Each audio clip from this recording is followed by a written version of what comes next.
Hello and welcome to my review of the LEGO Star Wars 75218 X-Wing Starfighter. It includes 730 pieces, 4 minifigures being R2-Q2, Biggs Darklighter, R2-D2, and Luke Skywalker.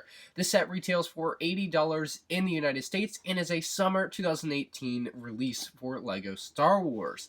This set has one new thing that a lot of people are talking about, and that's the new helmet on the Rebel pilots. It's a brand new mold, something that's been the same for about 2 decades now. LEGO is finally really changing up. Other than the prints on it, they actually changed the mold of the Rebel helmet, so we'll definitely take a look at that in a moment. If you guys enjoyed the video, hit the like button. If you're new to the channel, subscribe, and let me know what you guys think about this set in the comments section below. It's about that time for a new X-Wing, guys. The last X-Wing came out in 2012. Prior to that, we had an X-Wing in 2006, so you kind of see a pattern there. I'll have a comparison video out on all the X-Wings at some point in the future after I open up my 1999 version. I'm keeping it sealed for a little while longer. Anyways, let's go ahead and hop in and take a close look at those minifigs and get an idea what that new Rebel helmet is like.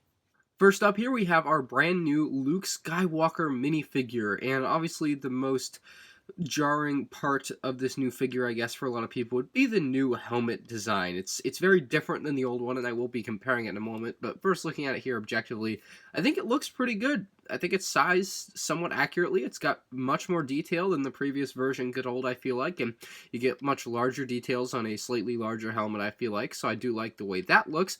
It obviously has nice built-in visor, which is something the previous helmets lacked. I do like that. So you can still kind of remove the helmet and have a normal face underneath.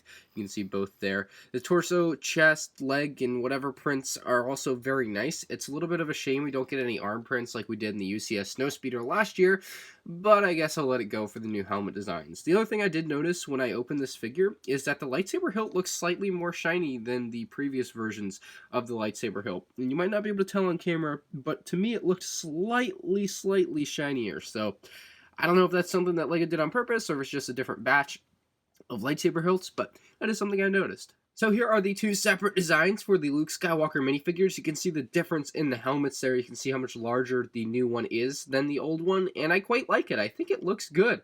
I think comparatively, obviously, the older one has been around for 2 decades, and I feel like a lot of people are attached to it, myself included.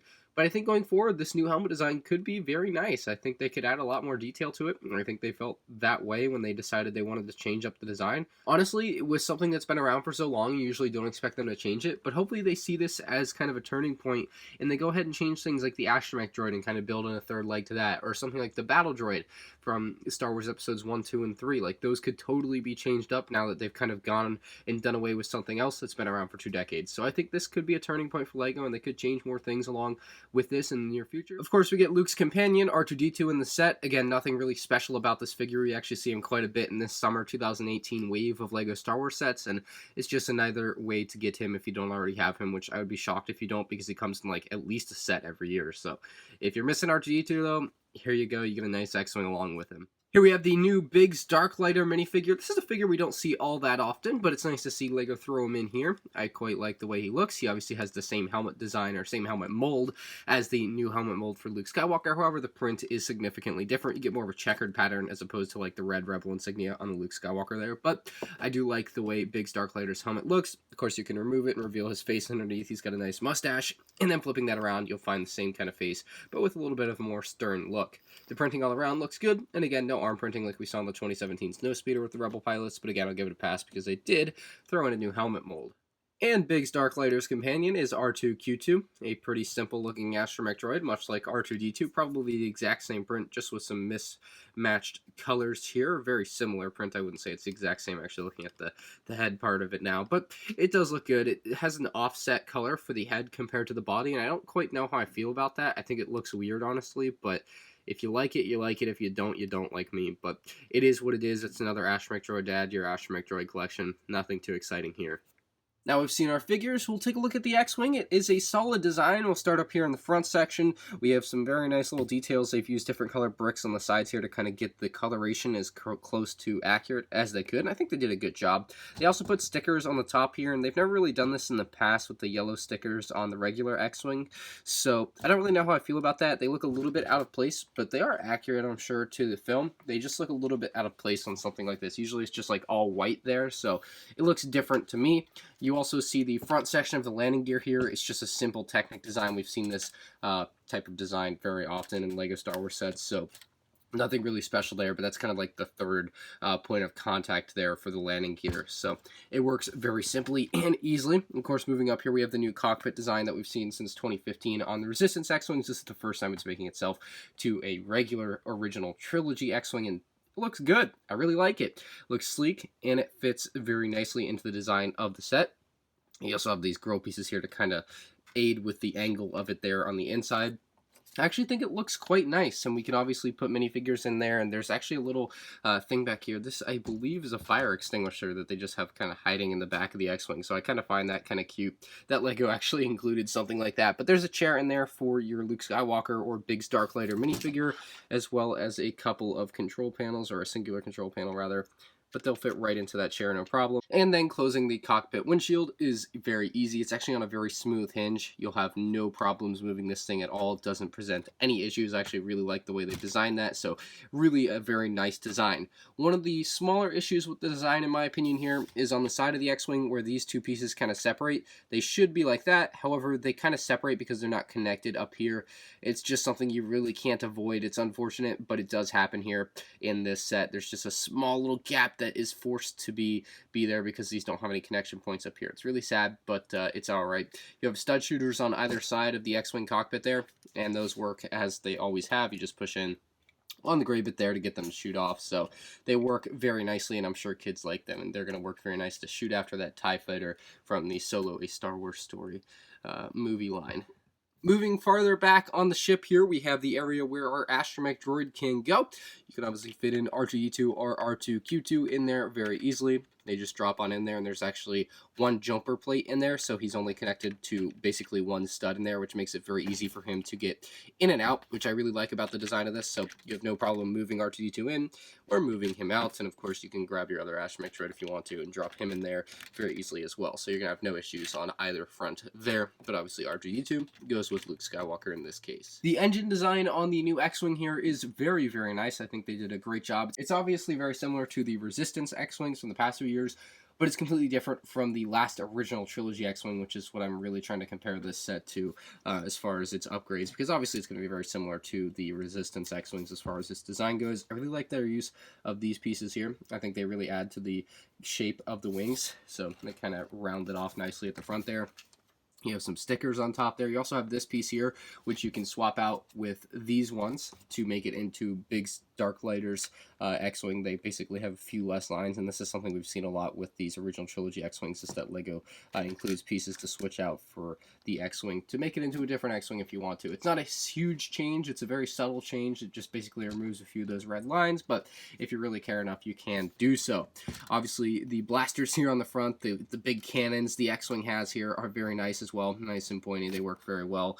You'll also find some spring-loaded missiles here on the sides, which work very easily as well. You just push down, and they will shoot off. So you can see those work very nicely. You see the same thing on the bottom of the X-Wing here. You have another one. So there are 4 spring-loaded missiles on the set. I think you get a couple extra ones as well, so don't worry about losing them. And before we take a look at the mechanism for opening the wings, I just want to show you the back side of the set here. You have the engines with the barrel pieces they used in this case, and they look quite nice. My biggest complaint with this set is these little engine bits here that stick off at the end. They look nice, they fit in nicely, but they have one major flaw, and that's they're not very nicely connected to the rest of the set, so they do tend to fall off on me. Like, they come off. They're probably the most breakable part of the set. Unfortunately, they will fall off quite often on me, so I'll just kind of bump into one and it'll fall off. But if you push them down really hard and try not to touch them, they should stay on nicely, but that's just something I've noticed playing around with the set for the last couple days.